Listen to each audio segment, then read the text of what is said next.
Alien जैसा कोई प्राणी सच में होता भी है या नहीं, इस बात को लेकर दुनिया भर के लोगों में पिछले काफ़ी समय से बहस छिड़ी हुई है। ऐसे विषयों पर बात करने के लिए और अपनी राय देने के लिए इंटरनेट की दुनिया में कई सारी वेबसाइट्स, पेज और सोशल मीडिया प्लेटफॉर्म मौजूद हैं। अलग अलग देशों में कई बार लोगों ने एलियंस और एलियंस के यूएफओ को देखने का दावा किया है, लेकिन अब तक अपने दावे के अनुसार कोई भी व्यक्ति कोई ठोस प्रमाण नहीं दे सका। अब तक लोगों ने जो सबूत पेश किए हैं, उन सबूतों को सरकारों द्वारा या तो झूठा बता दिया जाता है या फिर उन सबूतों को एडिटेड बोलकर मामले को दबा दिया जाता है। लेकिन दोस्तों, फ़िलहाल एलियंस के होने का दावा एक बार फिर से किया जा रहा है। दरअसल ये दावा ब्रिटेन में रहने वाली एक महिला पॉला स्मिथ ने किया है। पॉला का कहना है कि एलियंस उन्हें किडनैप करके यूएफओ में ले जाते हैं और उन्हें दूसरी दुनिया की सैर कराते हैं। पॉला ने बताया कि एलियंस 50 से ज़्यादा बार उनका अपहरण कर चुके हैं। पॉला के अनुसार एलियंस ऐसा तब से कर रहे हैं जब वह एक छोटी बच्ची थी। उसके बाद ऐसा 50 से ज़्यादा बार हो चुका है। पॉला ने खुद को साबित करने के लिए उनके शरीर पर बने कुछ निशान दिखाए। पॉला ने बताया कि जब एलियन उनका किडनैप करते हैं तो वे उनके शरीर पर एक निशान बना देते हैं। इन निशानों का एलियंस की दुनिया में एक बहुत ख़ास मतलब होता है। पॉला के अनुसार एलियंस अब तक उन्हें 52 से ज़्यादा बार दूसरी दुनिया की सैर करा चुके हैं। उन्होंने कहा कि एलियंस उन्हें ले जाने से पहले कोई वार्निंग नहीं देते। वे अचानक ही उनके घर में आकर उन्हें किडनैप कर लेते हैं। वहीं पॉला स्मिथ के घर वालों का कहना है कि पॉला घर से अचानक 4 से 5 घंटे के लिए गायब हो जाती थी। इसके बाद वह अचानक ही आ जाती थी। पॉला ने बताया कि इन 4 से 5 घंटों में वह एलियंस के साथ उनके यूएफओ में होती थी। वहाँ एलियंस उन्हें तरह तरह की टेक्नोलॉजी दिखाते थे।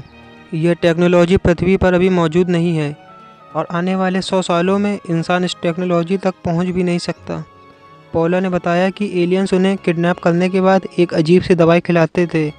वह उस दवाई को खाना नहीं चाहती थी, लेकिन एलियन से बचकर वहाँ से भाग भी नहीं सकती थी और उन्हें यह दवाई ज़बरदस्ती खानी पड़ती थी।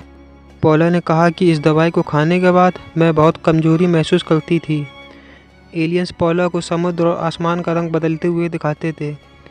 पॉला ने लोगों को समझाने के लिए और ख़ुद को साबित करने के लिए एक पेंटिंग भी बनाई, जिसमें पॉला ने दिखाने की कोशिश की है कि जो एलियंस उनका किडनैप करते थे वह असल में दिखते कैसे थे, और यह है वह पेंटिंग। पॉला अपने अनुभवों को साझा करते हुए कहती हैं कि एलियंस ने मुझे प्राचीन दृश्य दिखाए, जिसमें खूबसूरत नदियाँ दिखाई देती हैं जो बाद में बदलकर काले रंग की हो जाती हैं। नीले रंग का खूबसूरत आसमान खून की तरह से लाल हो जाता है और फिर मुझे यह एहसास होता है कि यह धरती की कोई फिल्म है जो इंसानों के लालच की वजह से ख़त्म हो रही है।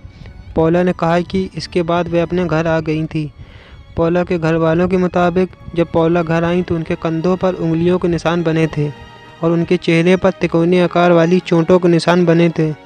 जब पॉला ने अपने अनुभवों को लोगों के साथ साझा किया तो कुछ लोग तो पॉला के साथ खड़े हुए, तो वहीं कुछ लोगों ने पॉला को पागल तक कह डाला।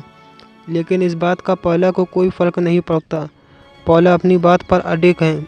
पॉला ने कहा कि मेरी तरह बहुत से लोग ऐसे होंगे जो एलियन से मिल चुके होंगे। उन्हें भी मेरी तरह सामने आना चाहिए और अपने अनुभवों को साझा करना चाहिए। दोस्तों, यूएफओ एक्सपर्ट निक पोप का ऐसा कहना है कि अमेरिका और रसिया की सरकारें एलियंस के बारे में सब कुछ जानती हैं, लेकिन वह आम जनता से एलियन की सच्चाई इसलिए छुपाती हैं क्योंकि उन्हें ऐसा लगता है कि इससे लोगों में डर का माहौल बन जाएगा और चारों तरफ अफरा तफरी मच जाएगी। अभी हाल ही में यूएफओ एक्सपर्ट निक पोप ने यह दावा किया था कि एलियंस कभी भी पृथ्वी पर कब्जा करने के लिए पहुंच सकते हैं। मानव जाति के पास उनसे बचने का कोई भी रास्ता नहीं होगा। एलियंस इतने ताकतवर होंगे कि वह पृथ्वी को एक अखरोट की तरह तोड़ सकते हैं। दोस्तों, आपको क्या लगता है, क्या पॉला स्मिथ सच बोल रही हैं? पॉला ने जो कहानी लोगों को सुनाई है वह सच्ची है? अपनी राय कमेंट बॉक्स में ज़रूर दें। वीडियो को अभी तक लाइक नहीं किया है तो वीडियो को लाइक कर दो और चैनल पर पहली बार आए हो तो चैनल को सब्सक्राइब करके बेल आइकन ज़रूर प्रेस कर दो, क्योंकि आपको इस चैनल पर इसी तरह के कंटेंट वीडियो लगातार मिलते रहेंगे।